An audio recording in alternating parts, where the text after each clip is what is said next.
Hello students, last lecture के अंदर हम लोग आइडियल गैस के प्रेशर की बात कर रहे थे। ठीक है, हमने आइडियल गैस के लिए प्रेशर का फॉर्मूला कैलकुलेट किया था। That was P equal to 1/3 m n V bar square upon capital V। ये फॉर्मूला अपन ने प्रेशर के लिए निकाला था, जहाँ पे m क्या होता था, small m was mass of particle, gas particle या गैस एटम, और n क्या होते थे, नंबर ऑफ एटम्स होते थे। b बार स्क्वायर जो था वो क्या था,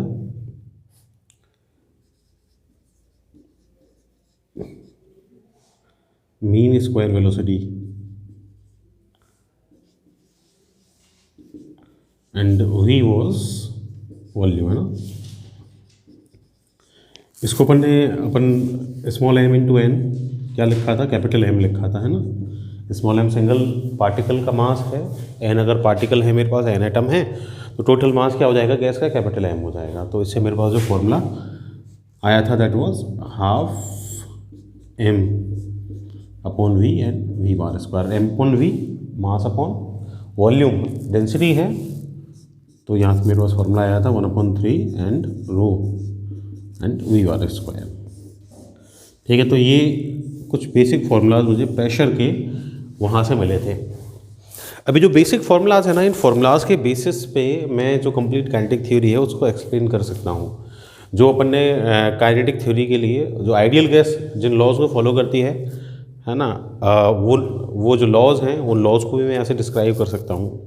ठीक है, ये जो प्रेशर का फॉर्मूला है, इस प्रेशर के फॉर्मूला के थ्रू आप जो टेम्परेचर का रिलेशन है काइनेटिक थ्योरी के साथ, या टेम्परेचर का रिलेशन है थर्मोडायनेमिक्स के साथ, उसको भी एक्सप्लेन कर सकते हो। ठीक है, which is called kinetic explanation of temperature. देखिए अपन क्या रिलेशन है उसका, और किस तरह अपन उसको इस काइनेटिक थ्योरी से एक्सप्लेन कर सकते हैं। देखो, अपन जानते हैं कि जो आइडियल गैस इक्वेशन है क्या है, PV इक्वल टू RT। ये इक्वेशन है अपने पास। ठीक है, अपन जानते हैं कि भाई P जो है pressure, that is 1/3 m n on V into B bar square. That means अगर मैं यहाँ से PV की वैल्यू निकालूँ तो जो PV की वैल्यू है वो क्या हो जाएगी, इसको कल कोई इक्वेशन बोला था अपन ने, ठीक है, तो वो इक्वेशन नंबर वहाँ अपन के पास डला हुआ है कल। ठीक है, तो उस इक्वेशन से अगर अपन लें, यहाँ भी 1 डाल देता हूँ मैं इसको, इक्वेशन वॉल्यूम बोलती है कि PV जो है वो क्या हो जाएगा, m n and V bar square हो जाएगा। ठीक है, इसका मतलब क्या होगा कि भाई जो 1/3 कंपेयर अगर मैं करूँ m n V bar square must be equal to what, RT। ठीक है, अब देखो ये जो n है मेरे पास, ये क्या होता है, ये नंबर ऑफ एटम्स होता है। ठीक है, जितने भी नंबर ऑफ एटम्स अवेलेबल हैं मेरे पास, मान लो किसी गैस के सैंपल के अंदर मेरे पास n ही नंबर ऑफ एटम्स अवेलेबल हैं, तो n number of atoms available हैं, तो 1/3 m V bar square will be equal to what, R upon n into T। R क्या होता है, अपना गैस कॉन्स्टेंट होता है। ठीक है, नंबर ऑफ एटम्स से मैं डिवाइड कर दूँ R upon n, one more constant यहाँ से बनता है which is called Boltzmann constant. ठीक है, जिसको अपन डिनोट करते हैं K से।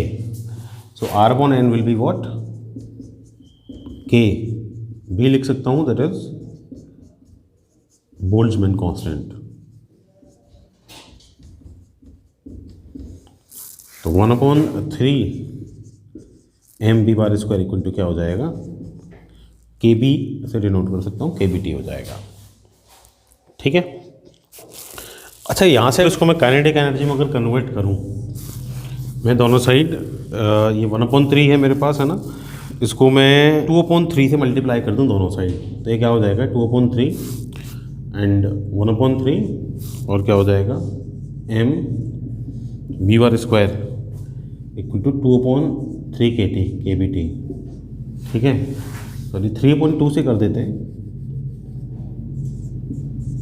दिस इज 3.2, तो ये मेरे पास क्या हो जाएगा भाई, हाफ mv/² इक्वल टू क्या हो जाएगा, 3/2 एंड kBT, क्या हो जाएगा। इसका मतलब क्या हो गया, देखो 3/2 is a constant and kb is a constant which is Boltzmann constant, ठीक है। दैट मीन्स जो हाफ mv/² है क्या है, ये एवरेज काइनेटिक एनर्जी हो गई, ठीक है, एवरेज काइनेटिक एनर्जी हो गई सारे पार्टिकल्स की। ये किसके डायरेक्टली प्रोपोर्शनल है, टेम्परेचर के डायरेक्टली प्रोपोर्शनल है। इसका मतलब ये हो गया कि भाई जब जब अपन टेम्परेचर को इंक्रीज करेंगे तब तब जो एवरेज काइनेटिक एनर्जी है वो गैस की क्या होगी, इंक्रीज होगी। इसका मतलब जो काइनेटिक एनर्जी है ना उसका डायरेक्ट रिलेशन है किसके साथ, टेम्परेचर के साथ। टेम्परेचर जब इंक्रीज होगा तो गैस की काइनेटिक एनर्जी क्या होगी, इंक्रीज होगी। That means this is the kinetic explanation of temperature, है ना, कि टेम्परेचर के साथ क्या हो रहा है, काइनेटिक एनर्जी इंक्रीज हो रही है। यहाँ से मान लो मैं v की वैल्यू फाइंड करूँ, v/² मेरे पास है, क्या हो जाएगा, v/² विल बी ये 3/2 kBT है, ठीक है, और इधर से क्या आ जाएगा, ये 2m हो जाएगा, ठीक है। तो मेरे पास क्या हो जाएगा, v/² इक्वल टू 3 kT/m। अगर दोनों साइड अंडर रूट ले लूँ तो ये क्या हो जाएगा, v इक्वल टू √3 kT/m। अभी मैंने क्या किया है कि भाई मीन स्क्वायर वैल्यू थी मेरे पास वेलोसिटी की, इसका मैंने क्या किया, अंडर रूट कर दिया। That means this value is called root mean square value, this value is called root mean square value, और रूट मीन स्क्वायर वेलोसिटी है ना, वेलोसिटी की बात कर रहे हैं। तो इसका मतलब ये हो गया कि भाई रूट मीन स्क्वायर वेलोसिटी जो है पार्टिकल की वो क्या होगी, वो डायरेक्टली प्रोपोर्शनल होगी किसके, अंडर रूट, ठीक है, टेम्परेचर के अंडर रूट के। दैट मीन्स ये भी ये बात हमको बोल रहा है कि अगर अपन टेम्परेचर इंक्रीज करते हैं तो जो रूट मीन स्क्वायर VRMS से इसको डिनोट कर सकते हैं, तो जो वेलोसिटी है रूट मीन स्क्वायर वेलोसिटी है पार्टिकल की वो क्या होती है, इंक्रीज होती है। दैट मीन्स जब आप टेम्परेचर इंक्रीज करते हो तो गैस का जो मोशन है वो क्या होता है, इंक्रीज होता है। गैस और ज़्यादा डायनेमिक हो जाती है, उसके पार्टिकल्स की root mean square velocity increase हो जाती है, और साथ में गैस का मूवमेंट भी क्या हो जाता है, इंक्रीज हो जाता है। This is the kinetic explanation of temperature, ठीक है। ये रिलेशन होता है टेम्परेचर का किसके साथ, गैस के साथ, ठीक है। अब ये जो मेरे पास रूल था, ये जो मेरे पास फॉर्मूला निकल के आया, इस फॉर्मूला से अपन ने जो लॉज पढ़े है ना, चार्ल्स लॉ अपन ने पढ़ा, और बॉयल्स लॉ अपन ने पढ़ा, गैलो-शार्क लॉ अपन ने पढ़ा। इसके अलावा भी जो बाकी के आइडियल गैस के लॉज हैं उनको अपन प्रूव कर सकते हैं, ठीक है। तो देखें किस तरह अपन उसको प्रूव करेंगे। नेक्स्ट अपना जो लॉ है आइडियल गैस के लिए, that is Avogadro law. Avogadro law क्या बोलता है, ये लॉ कहता है कि अगर आप प्रेशर सेम रखो, टेम्परेचर सेम रखो और वॉल्यूम सेम रखो, तो same pressure same temperature same volume के लिए गैस के अंदर नंबर ऑफ एटम्स जो हैं वो सेम होते हैं, ठीक है। पढ़ चुके होंगे आप केमिस्ट्री में। देखो अपन को पता है कि भाई P इक्वल टू क्या है, हाफ mn/v। यहाँ मेरे पास ये वॉल्यूम था, इसको मैं क्या लिख सकता हूँ, P equal to mn is capital M, है ना, 1/3 capital M v and v/², ये लिख सकता हूँ। अब मान लो मेरे पास क्या है कि भाई दो गैस हैं, I am having 2 gas samples, है ना, 2 गैस के सैंपल हैं मेरे पास। उनका मैं क्या करता हूँ कि भाई P और V जो है प्रेशर और वॉल्यूम है उनका, ठीक है। कोई मेरे पास 2 गैस के सैंपल हैं,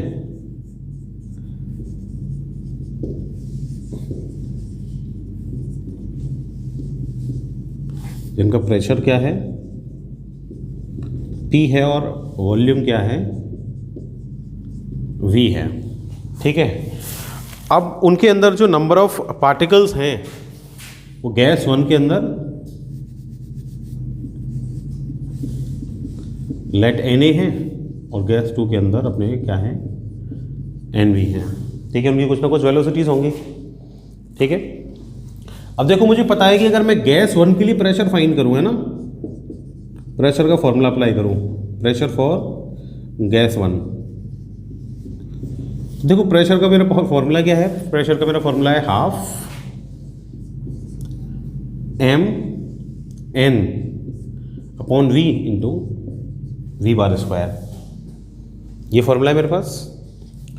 अब मेरे पास नंबर ऑफ पार्टिकल्स गैस 1 के अंदर कितने हैं, N A, small N A हो जाएगा, ठीक है। गैस का जो वॉल्यूम है वो सेम है, और मैं ये मान लेता हूँ कि भाई जो उसकी वेलोसिटी है फर्स्ट वाले की तो वी ए बार स्क्वायर है, और सेकेंड वाले के अंदर जो पार्टिकल्स की वेलोसिटी है वो बी वी बार स्क्वायर है, तो ये क्या हो जाएगा अपना बी ए बार स्क्वायर हो जाएगा, ठीक है। इसी के साथ जो गैस है, लाइट गैसेस के अंदर जो मासेस हैं पार्टिकल्स के, वो गैस 1 के अंदर तो एम ए है और गैस बी के अंदर अपने एम बी हैं। तो गैस 1 के लिए अपने पास जो फॉर्मूला बनेगा प्रेशर का, that will be half M A N upon V into V A square हो जाएगा, है ना।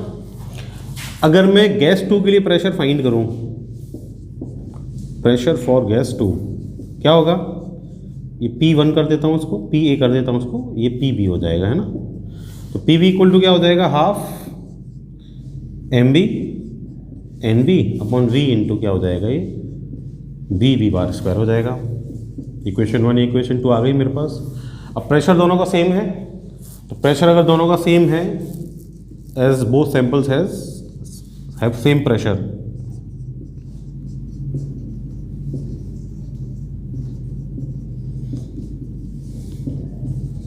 pressure same है, that means PA must be equal to what, PB, that means half MA NA upon V into B bar A square must be equal to what, 1/3 है ये, sorry है ना, इसको 1/3 कर लेना, 1/3 है, 1/3 MB NB upon capital B and V B bar square, है ना। तो ये तो मेरे पास कैंसिल आउट हो गया, वॉल्यूम कैंसिल आउट हो गया, मेरे पास क्या बचा, मेरे पास बचेगा ये M A N A V bar square equal to क्या हो जाएगा, M B N B and B B bar square, ठीक है। अब मान लो टेम्परेचर सेम हो जाए,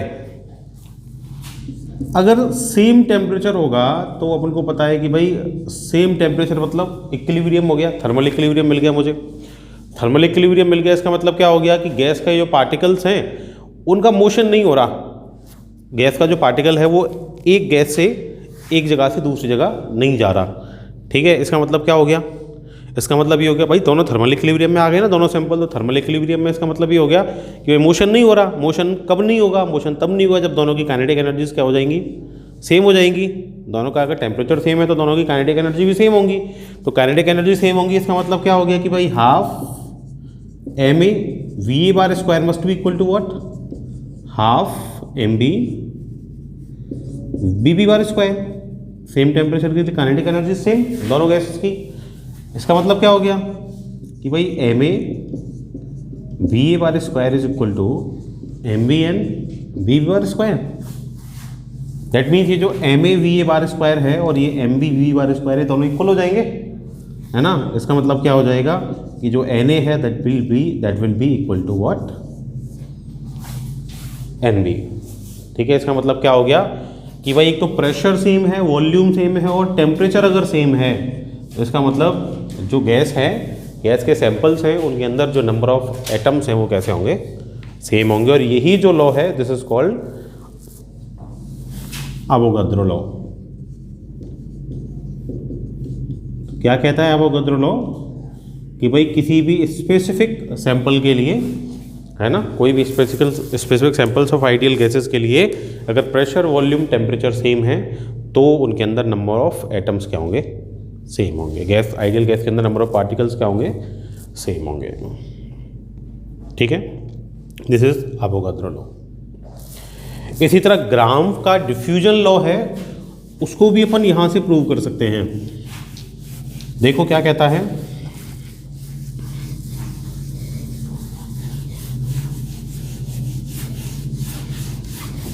ग्राम्स डिफ्यूजन लॉ।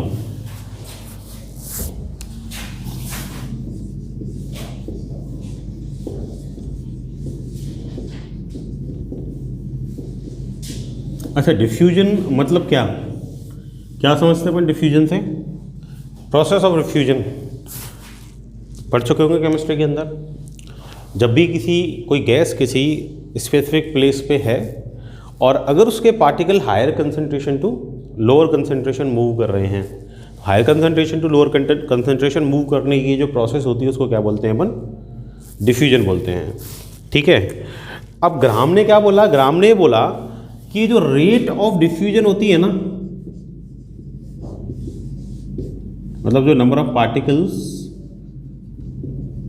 पर यूनिट टाइम में higher concentration to lower concentration move कर रहे हैं, ये रेट ऑफ डिफ्यूजन डेंसिटी के रूट के इन्वर्सली प्रोपोर्शनल होती है। अगर मैं आर से डिनोट करूं रेट ऑफ डिफ्यूजन को, तो that is inversely proportional to under root rho. ठीक है, अपन ने फॉर्मूला पढ़ा है प्रेशर का। क्या फॉर्मूला पढ़ा अपन ने प्रेशर का? पी जो होता है that is what 1/3 rho and D R square पढ़ा है अपन ने। ठीक है, अब देखो अगर मैं ऐसे वी आर स्क्वायर की वैल्यू फाइंड करूं, क्या हो जाएगी? 3p/रो ये हो जाएगी। दैट मीन्स मैं इसका अंडर रूट निकालता हूं तो वी स्क्वायर का मीन पहले से है मेरे पास, रूट निकाल दूंगा, अभी बताया था मैंने, it will be called root mean square. Mean square पहले से है, रूट कर दूंगा, root mean square value velocity RMS will be what 3p/रो। ठीक है, दैट मीन्स जो RMS वेलोसिटी होती है कोई भी गैस के पार्टिकल की, वो क्या होती है? अंडर रूट रो के इन्वर्सली प्रोपोर्शनल होती है। मतलब जो डेंसिटी है गैस की, रो इज द डेंसिटी, उसके अंडर रूट के इन्वर्सली प्रोपोर्शनल है कौन? RMS velocity. ठीक है, अच्छा इसमें क्या है कि जो RMS वेलोसिटी है, देखो वो जितनी ज़्यादा हाई होगी अपनी रेट ऑफ डिफ्यूजन भी उतनी ज़्यादा हाई होगी। क्यों होगा ऐसा? क्योंकि पार्टिकल्स की अगर वेलोसिटी ग्रेटर है तो वो higher concentration to lower concentration बहुत जल्दी जल्दी मूव करेंगे। हायर अगर वेलोसिटी होगी, इसका मतलब RMS वेलोसिटी ज़्यादा होने पे डिफ्यूजन की रेट का हाई होना है ना, अपने आप हो ही जाएगी वो। तो अगर VRMS R के साथ इंक्रीज हो रही है, इसका मतलब जो RMS वेलोसिटी है that is directly proportional to what? Rate of diffusion. ठीक है, and RMS velocity is directly inversely proportional to root of density. इसका मतलब क्या हो जाएगा कि जो R है rate of density, rate of diffusion है, वो डेंसिटी के अंडर रूट के इनवर्सली प्रोपोर्शनल होगी। ठीक है, अच्छा यहाँ से अगर मैं मान लो कोई भी दो सैंपल ले लेता हूँ गैस के, एक सैंपल जिसके अंदर RMS वेलोसिटी V1 है ना, और उसका जो प्रेशर है वो सेम है और डेंसिटी डिफरेंट है। ठीक है, तो फर्स्ट गैस के लिए जो वेलोसिटी होगी RMS that will be under root 3p/रो1। ऐसे कोई दूसरा सैंपल ले लेता हूँ मैं जिसके लिए RMS वेलोसिटी V2 है, प्रेशर सेम है, 3p अपॉन क्या हो जाएगा? रो2। दैट मीन्स किसी भी सैंपल ऑफ गैस के लिए V1/V2 will be equal to what? Under root रो2/रो1। This is what? This is Graham's diffusion law कि जो रेट ऑफ डेंसिटी होती है वो, सॉरी रेट ऑफ डिफ्यूजन होती है वो डेंसिटी के अंडर रूट के इन्वर्सली प्रोपोर्शनल होती है। ठीक है भाई, इसके अलावा भी आइडियल गैस के लिए और रूल्स हैं, जैसे कि डाल्टन का लॉ ऑफ पार्शियल प्रेशर है, वो भी अपन यहाँ से कैलकुलेट कर सकते हैं। इसके अलावा जो अपन ने पहले रूल्स पढ़े हैं, पहले लॉज पढ़े हैं, चार्ल्स का पढ़ा है, गैलोसाक का पढ़ा है, बॉयल का पढ़ा है, उसको भी इसी का यूज़ करके अपन प्रूव कर सकते हैं। ठीक है, तो वो अपन देखेंगे नेक्स्ट लेक्चर के अंदर। That's all for today, thank you.